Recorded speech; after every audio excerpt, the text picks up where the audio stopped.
पिछले एपिसोड में आपने देखा होगा कैसे ऐश को मैसेज आता है एक अननोन लड़के का और उस पर लिखा होता है कि तुम्हें मुझसे मिलना होगा, जहाँ पे ऐश से फ़ोन पे बात करता है। वो लड़का ऐश से फ़ोन से बात कर रहा होता है, लेकिन ऐश से पूछ रहा है कि तुम हो कौन, लेकिन बाद में फ़ोन कट कर देता है। इसके बाद पॉल तभी ऐश से बोलते हैं कि तुम्हें उस जगह पे जाना चाहिए और पता लगाना चाहिए कि वो लड़का है कौन। ऐश पॉल की बात से एग्री करता है और बोलता है कि हाँ, मैं उस लड़के से मिलने ज़रूर जाऊँगा और उससे देखूँगा कि वो लड़का है कौन।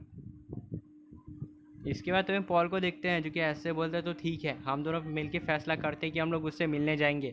और अब देखिए आगे ऐसे भी पॉल से बोलते हैं कि पॉल, हमें है ना वहाँ पे पहुँचने में बहुत ज़्यादा टाइम लगने वाला है। वैसे उस लड़के से फ़ोन पे बात करते करते मुझे एक चीज़ तो पता चल गई। पॉल बोलते हैं कि क्या पता चल गई ऐश तुम्हें? ऐश बोलता है कि उसकी उम्र और मेरी उम्र मैच है। तो पॉल बोलते मैं कुछ समझा नहीं। ऐश बोलता है कि उसकी आवाज़ और मेरी आवाज़ थोड़ी अलग आ रही थी। उसकी आवाज़ से सुन के लग रहा था कि उसकी उम्र मेरी जितनी होगी। इसके बाद तुम्हें पॉल को देखते हैं जो कि ऐश से बोलता है कि क्या तुम्हारे से कम उम्र की? मुझे लगता है कि ऐश तुमने जिसकी भी आवाज़ सुनी होगी ना, वो बहुत ही खतरनाक होगा। वैसे तो अगर तुमने मुझे आवाज़ सुनाई होती तो मैं फटाक से पहचान लेता कि है कौन। अलान बोलता है कि है ना, ऐश बोलता है कि इसमें कुछ ना कुछ तो गड़बड़ ज़रूर है। पॉल बोलता है मुझे कुछ गड़बड़ नज़र नहीं आ रही वैसे तो ऐश, लेकिन हाँ, मैं तुम्हें एक चीज़ पहले से बता दे रहा हूँ कि है ना, मुझे लड़के कुछ ठीक नहीं लग रहा। ये जिस तरीके से तुमसे बात कर रहा था ऐसा लग रहा था कि तुम्हें अच्छे से जानता है, लेकिन ये जिस तरीके से बात कर रहा था वैसे लगता तो नहीं कि तुम उसे जानते हो या वो तुम्हें जानता हो। अगर लॉजिकली देखा जाए तो वो लड़का है ना मुझे ठीक ठाक लग रहा है। वेल मेरे हिसाब से हमें उसके बारे में पता लगाना चाहिए। मेरे पास एक आइडिया है, क्यों ना तुम उस वहाँ पे जाओ उस जगह पे और पता लगाओ कि वो लड़का है कौन और तुम्हें फ़ोन करके क्यों बोल रहा था कि यहाँ पे मिलने आओ मुझे। तब दूध का दूध और पानी का पानी हो जाएगा। ऐश भी बोलता है अरे वाह पॉल, ये तो बहुत ही अच्छा आइडिया है। मैं अभी फटाफट उसकी लोकेशन निकालता हूँ और चेक करने की कोशिश करता हूँ कि वो लड़का है कहाँ पे। फिर ऐश फ़ोन करता है और है ना बोलता है कि मैं उस लड़के के ऊपर पहुँच जाऊँगा। फिर ऐश फ़ोन करके पता लगाता है कि वो लड़का है कौन। ऐश तभी काफ़ी कोशिश करता है कि वो लड़का है कौन और उसे फ़ोन क्यों किया, लेकिन ऐश उसके बारे में ज़्यादा कुछ पता नहीं लगा पाता। वेल ऐसे तो ऐश काफ़ी ज़्यादा टाइम लग रहा था ऐश को पता लगाने में, लेकिन ऐश किसी भी तरह हार नहीं मानना चाहता था। वो उस लड़के को पता लगाना चाहता था कि वो लड़का है कौन। पॉल तभी ऐश से बोलता है कि ऐश मेरे पास एक ज़बरदस्त आइडिया है, क्यों ना तुम उस लड़के को फ़ोन करो। तभी ऐश बोलता है कि मैं उस लड़के को फ़ोन कैसे करूँ पॉल? तो पॉल बोलता है तुम करो। अगर तुम फ़ोन करोगे तो तुम्हें पता चल जाएगा कि वो लड़का है कौन और तुम्हें फ़ोन करके परेशान क्यों कर रहा है। फिर इससे हम ये भी पता लगा लेंगे कि उसका मकसद क्या है। ऐश अपना पॉकेट फ़ोन बाहर निकालता है और फ़ोन करने की कोशिश करता है कि वो लड़का आखिर है कौन, लेकिन ऐश उसको फ़ोन नहीं लगा पाता। ऐश बोलता है कि लड़का है कौन और मुझे फ़ोन करके परेशान क्यों कर रहा है। ऐश काफ़ी ट्राई करता है कि वो लड़का उसका फ़ोन उठाए, लेकिन वो लड़का ऐश का फ़ोन नहीं उठा पाता। ऐश बोलते ये कैसे हो सकता है, मेरे पास फ़ोन में उसका नंबर है, लेकिन मैं उसे फ़ोन नहीं कर पा रहा और ना ही वो मेरा फ़ोन रिसीव कर रहा है। पॉल तभी ऐश से बोलता है कि क्या हुआ ऐश, तुम फ़ोन पे बात क्यों नहीं कर रहे? तभी ऐश पॉल को सारी बात बताता है कि क्या हुआ। तो पॉल बोलता है अरे बाप रे, ये तो बहुत ही अजीब बात है। वो लड़का तुम्हें फ़ोन नहीं कर रहा और ना ही तुम उसे फ़ोन कर रहे हो, लेकिन वो उठा नहीं रहा। इसका मतलब कुछ ना कुछ तो गड़बड़ ज़रूर है। हमें इसके तह तक जाना होगा। लेकिन हाँ, एक मिनट। हाँ, तभी पॉल जैसे ही ऐश बात कर रहा होता है तभी पॉल को फ़ोन आ जाता है। तभी पॉल फ़ोन उठाता है और बोलता है कि आप लोग कौन बोल रहे हो? तभी वो आदमी बोलता है कि पॉल जल्दी से आ जाओ, हमें तुम्हारा काम है, यहाँ पे किसी ने अटैक कर दिया है। तभी पॉल बोलता है आप लोग चिंता मत करो, मैं अभी आता हूँ। तभी पॉल फ़ोन को रख देता है और बोलता है कि ऐसा आई एम सॉरी, मुझे जाना होगा।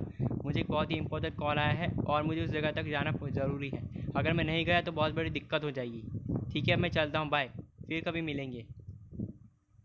ऐश भी पॉल से बोलता है कि क्या हुआ पॉल, तुम इतनी जल्दी कहाँ जा रहे हो और कि किसका फ़ोन था और तुम इतना घबरा क्यों रहे हो? तो पॉल बोलता है ऐश मुझे जाना होगा, वो जो कोई भी बहुत ही ख़तरनाक है, अगर मैं टाइम पे नहीं गया तो बहुत बड़ी दिक्कत हो जाएगी। ऐश बोलता है दिक्कत हो जाएगी कि क्या मतलब है तुम्हारा? पॉल बोलता है कि ऐश वो आदमी बहुत ही ख़तरनाक है। एक्चुअली मैं जिसके लिए काम करता हूँ ना उसका नाम है ना रेहान है। ऐश बोलता है क्या रेहान? तभी पॉल बोलता है हाँ, उसका नाम रेहान है, मैं उसके लिए काम करता हूँ, वो मेरा लीडर है और वो जो भी कुछ कहता है हम लोग वही करते हैं। आई एम सॉरी, लेकिन मुझे जाना होगा, मैं फिर कभी मिलूँगा। तभी इतना बोलते ही पॉल अपने पोकेमॉन के ऊपर बैठ जाता है और अपने फ्लैंक पोकेमॉन के ऊपर बैठ के वहाँ से निकल लेता है। ऐश भी पॉल को ताता करता है और कहता है कि बाय बाय पॉल, मैं दोबारा तुमसे बात करूँगा और पता लगाऊँगा कि है ना आखिर फ़ोन किसका था। बाय बाय इतना बोलते ही एस तो भी पॉल को बाय करता है। एस बोलता है कि अब मुझे कुछ करना होगा, लेकिन क्या? एस तो भी बोलते हैं कि पिकाचू, एस तो भी बोलते हैं कि पिकाचू में जल्दी वहाँ से निकलना होगा। फटाफट जल्दी से बैठ जाते हैं और हम पता लगाने की कोशिश करते हैं कि ये फ़ोन किसने किया। तभी एस जैसे पिकाचू से बात कर ही रहे होते हैं तभी अचानक उसे फ़ोन आता है। एस फटाफट से फ़ोन को उठाता है और कहता है कि तुम कौन बोल रहे हो। तभी वो बोलता है कि मुझे नहीं पहचाना एस, मैं वो बोल रहा हूँ जिसे थोड़ी देर पहले तुम्हें कॉल किया था। एस बोलता है कि तुमने बहुत बड़ी गड़बड़ कर दी। तुमने ना सिर्फ मुझे परेशान किया बल्कि मेरे बाकी लोगों को भी परेशान किया है। एक बात बताओ, तुम मुझे फ़ोन करके परेशान क्यों कर रहे हो, और तुम्हारा आखिर मकसद क्या है, और तुम मुझसे क्यों मिलना चाहते हो? तब वो लड़का बोलता है जैस ज़्यादा बात मत करो, जल्दी से पांड्या रीजन आ जाओ, एक ज़रूरी बात करनी है मुझे तुमसे। ऐस बोलता है मैं तुमसे कोई बात नहीं करना चाहता, पहले ये बताओ मैं पांड्या रीजन क्यों आऊँगा। तो वो लड़का बोलता है ऐस सवाल मत करो, जल्दी से पांड्या रीजन आ जाओ, मुझे तुम्हारी ज़रूरत है। ऐस बोलता है क्या कहा ज़रूरत है। तब इतना बोलते फ़ोन काट देता है। इतना बोलते वो फ़ोन को काट देता है। ऐस बोलता है कि बड़ा अजीब आदमी है, इसने फ़ोन ही काट दिया। पिकाचू हमें तुरंत वहाँ पे पहुँचना होगा और पता लगाना होगा कि उस लड़के ने हमें आखिर फ़ोन क्यों किया। चलो पिकाचू बिना किसी टाइम वेस्ट के हम वहाँ पे चलते हैं और पता लगाते हैं कि उसने फ़ोन क्यों किया। ऐस बोलता है कि चलो पिकाचू यही से मौका है, हमें वहाँ पे जाके पता लगाना होगा कि वो लड़का आखिर में फ़ोन क्यों कर रहा है और अब उसका मकसद क्या है। तभी ऐस इतना बोलती है अपने फ्लाइंग टेप पॉकीमैन को बाहर निकालता है। ऐस बोलता है कि चलो बहुत दिन हो गए 40,000 तुम पे आज तक बैठा नहीं हूँ। तभी ऐसे 40,000 को बाहर निकालता है और उसके ऊपर बैठ के राइड करने लगता है और बोलता है कि हमें पांड्या रीजन जाना है। ऐस भी 40,000 को लोकेशन बताता है। ऐस बोलता है कि 40,000 ये है वो पांड्या रीजन की जगह जहाँ पे हमें पहुँचना है, तुम बिना किसी टाइम वेस्ट के मैं वहाँ पे पहुँचा दो जल्दी। तभी 40,000 बोलते हैं तुम टेंशन ना लो, मैं तुम्हें वहाँ पे फटाफट पांड्या रीजन पहुँचा दूंगा। तब इतना बोलती है ऐस 40,000 और पिकाचू दोनों 40,000 के ऊपर बैठ जाते हैं और निकल लेते हैं पांड्या रीजन की तरफ, जो कि जेन 9 का नाम है। ऐस काफ़ी ज़्यादा बेताब था वो जानने के लिए कि वो लड़का है कौन।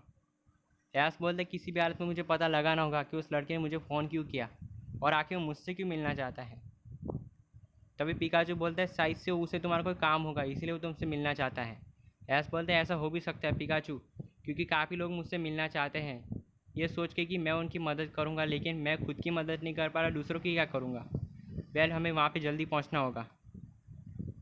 ऐस को गड़बड़ लग रही होती है इसीलिए ऐस अपना पोकेडेक्स फ़ोन बाहर निकालता है और चेक करता है कि आखिर गड़बड़ क्या है। ऐस तो भी बोलता है कि लोकेशन तो बराबर दिखा रही है 40,000, हमें यहाँ पे जाना है। ऐस तो भी 40,000 को लोकेशन दिखाता है, हमें पांडे रीजन यानी कि जेन 9 में जाना है। तभी 40,000 मैप देख लेता है और समझ जाता है कि उसे कहाँ पर जाना है। ऐस तो भी 40,000 से बोलता है कि 40,000 जल्दी से हमें वहाँ तक पहुँचा दो, अगर हम लोग वहाँ पे पहुँच गए तो मज़ा आ जाएगा। हम वहाँ पे जाके पता लगा सकते हैं कि वो लड़का आखिर है कौन, हमें फ़ोन करके परेशान क्यों कर रहा था। हमें पांड्या रीजन जाना बहुत ही ज़रूरी है ताकि हम वहाँ पे पता लगा सकें कि वो लड़का आखिर है कौन। पिकाचू भी ये सब देख रहा होता है। पिकाचू बोलता है मेरे हिसाब से हमें ना ऐसी जगह पे जाना चाहिए जहाँ पे हमें बहुत सारे खतरनाक पोकेमॉन्स देखने को मिलने वाले हैं, लेकिन हाँ हम वहाँ पे ज़्यादा देर नहीं रहेंगे, नहीं तो है ना बहुत बड़ी दिक्कत हो जाएगी। हमें आगे के लिए निकलना होगा और हाँ हमें ज़रूरत का सामान भी लेना होगा ताकि हम वहाँ पे पता लगा सकें।